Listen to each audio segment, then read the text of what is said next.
Magandang tanghali mga kapatid.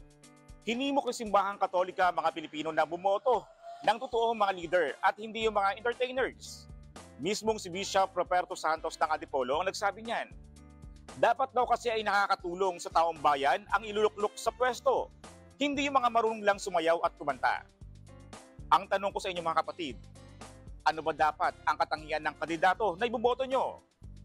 Tara samahan niyo ako at magtatanong tayo dito.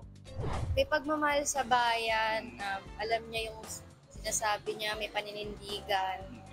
Siyempre dapat may disiplina. Una-una sila, siyempre may malasakit.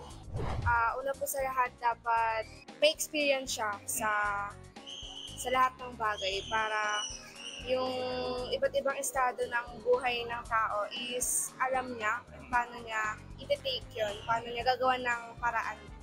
Maging matapat po, disiplina, maging matalino po sa mga gagawin niyang plano. Dapat po yung katangian nila, yung unang-una mapagmahal sila sa kapwa nila. Dapat iisipin nila kung ano yung magagawa nila para sa kapakanan ng mga nasasakupan nila. Dapat tapat ka in terms of budget.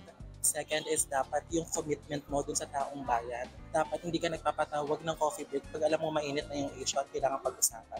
Yun lang po. Okay, thank you. Ako ang inyong hani ng bayan, ang tunay at nag-iisang pantanggal umay sa pananghalian.